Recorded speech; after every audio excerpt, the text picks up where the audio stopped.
Hi friends, I'm the vegan. Breakfast time. Fruit salad. Yes, that's one of my favorites. I make smoothies, I make fruit salads. Main breakfast for me are granolas. Yeah, when I have some grains in there, I have like buckwheaties for example. So 3 ways of making a breakfast already pretty distinct. But that doesn't mean that I can have a salad for breakfast. I mean a savory salad. That also happens. And recently I found after fasting, one day of juice fasting, when I rest my digestion and don't have to digest, I save a lot of energy. Yeah? But then breaking the fast, breakfast, also breaking the fast, breakfast, from the night, breaking the fast after 1 day, you have I have a more sensitivity. So I feel I like to begin with light food. So fruit is a perfect beginning for breaking the fast.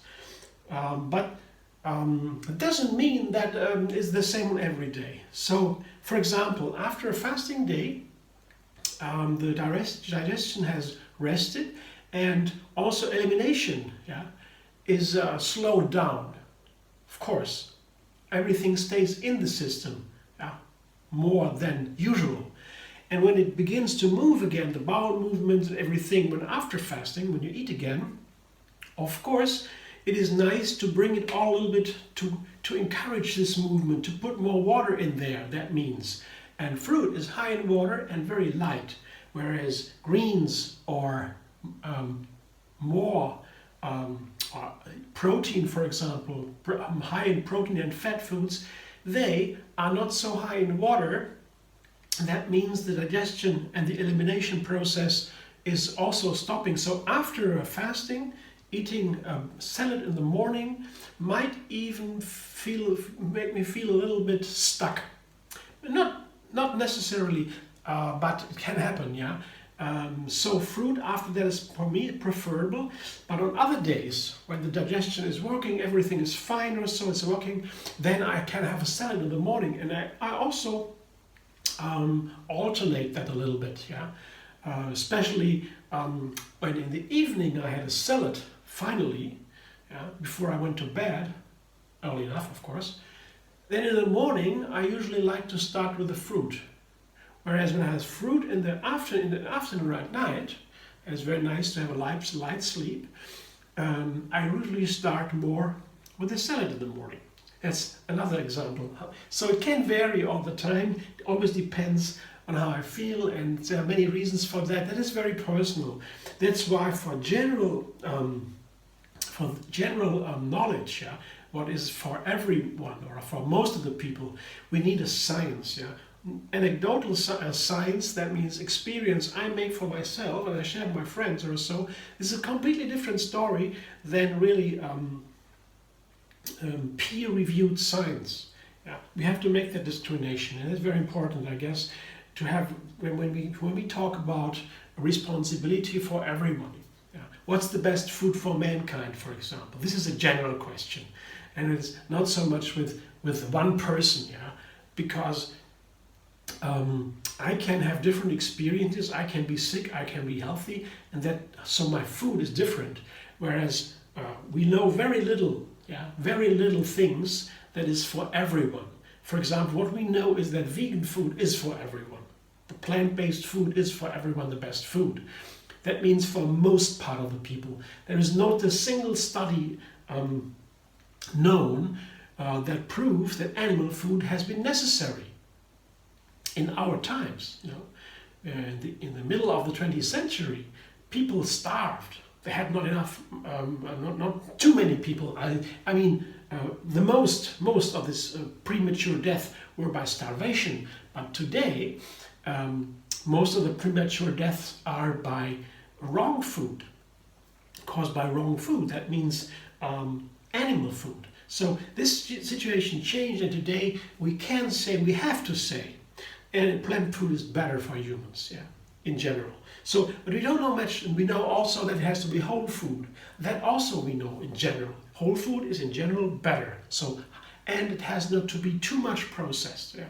Pretty natural food as it comes from the earth, so from the garden. So these are very small, really strong evidences. We have to say that. We cannot say the otherwise without being wrong. But what's more than that? About how much raw food or so? These are very vague terms, and when to eat what or so, very difficult to say. So just a little bit of background of the science. In general, we know that a plant-based diet is the single most effective way for every single person to do something against climate change. That's why also we should make that connection. But hopefully more and more people are getting to that pretty soon. It has to be pretty soon, otherwise we're running out of time, and we're going to make an even bigger catastrophe that is not reversible. But well, let's see. Now we begin with this breakfast. I love breakfast. It's very much fun, especially with fruit. Yeah, so colorful, sweet. Yeah, there's lots of sugar, healthy sugar, together with fiber, very nice in the whole food. So I begin with the creamy dressing.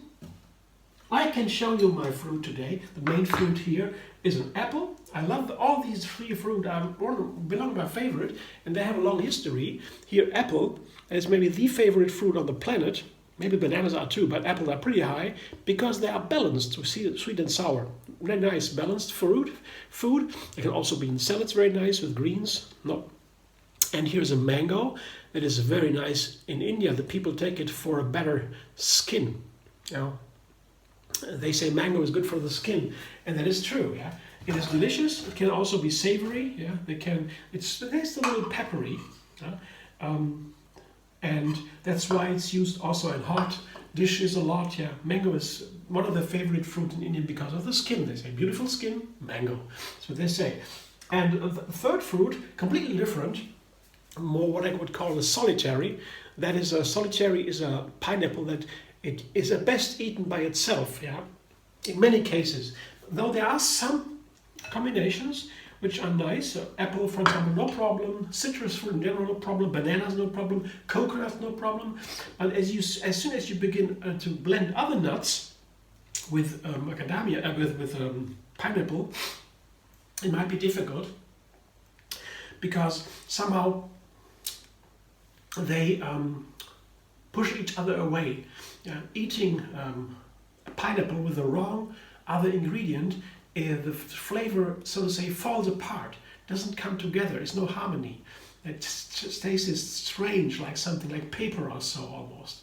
So that might be because the pineapple contains a bromelain, that is an enzyme that can help to digest fat or protein.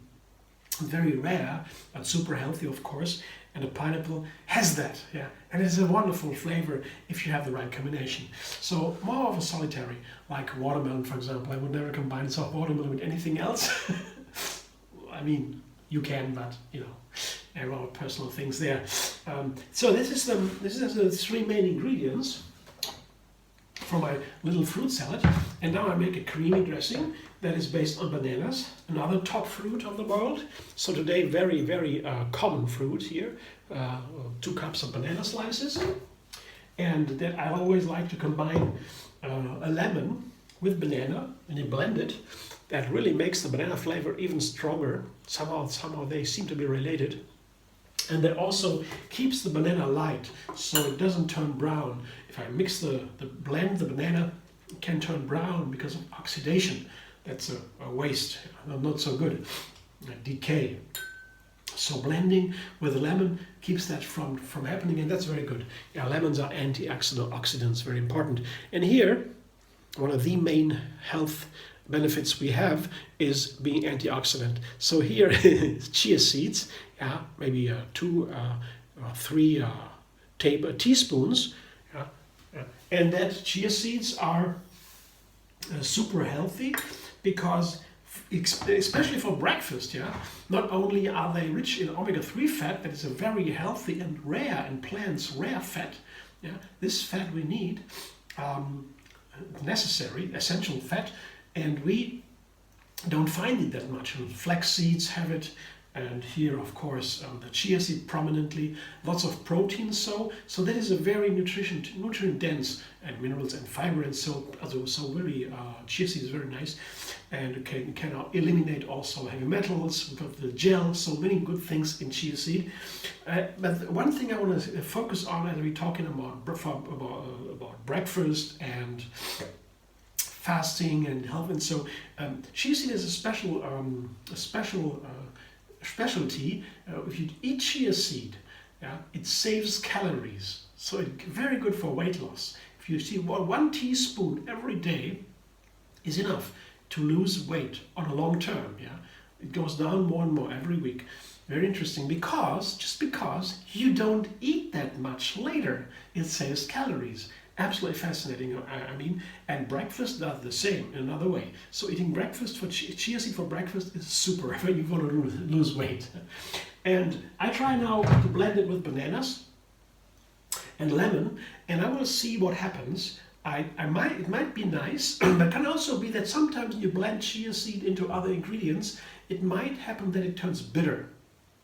I will see to that.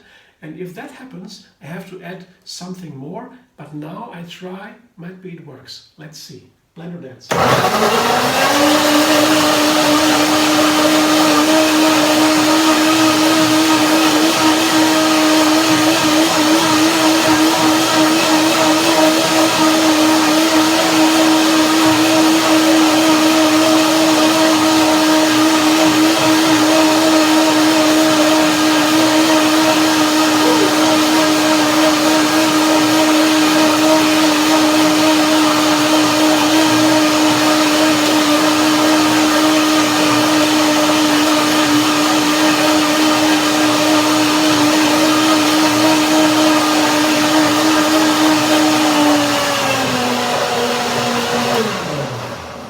So to say, it's also an experiment today, blending chia seed with banana and lemon.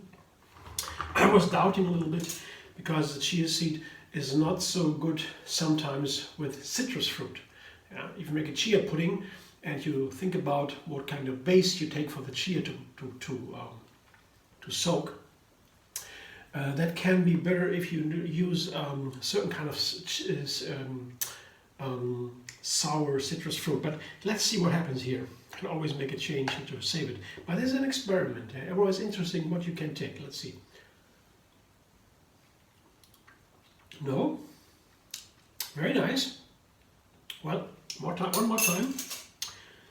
One more time.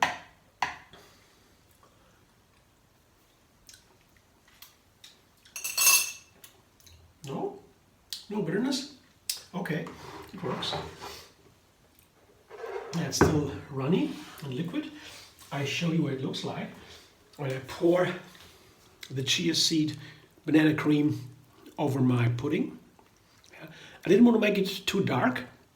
It's a little bit gray now, but it's okay. I mean, I have this wonderful fruit here. They're all light, yellow, yeah, orange, and white, the apple. So that's all light colors. And so maybe that is a nice combination now with the gray, chia gray. Let's see. I will see now when I toss everything. It's okay, I think. Because the other fruit, they still are visible. Yeah? They're beautiful qualities. The colors, I mean, nice. And the gray isn't wrong here. This is okay. It's okay. Sometimes the colors can be an issue for the eye. If you look at it and you don't, I don't like to look at it, and then you have a problem because the eye eats first, right? Yeah, I guess it's okay. Yeah, it's wonderful. Now, these fruit salads, I love them. I can eat a lot of fruit. Yeah, they're super healthy. You fill me with water. It has vibrant energy, light, yeah, easy to digest. Very nice, very nice.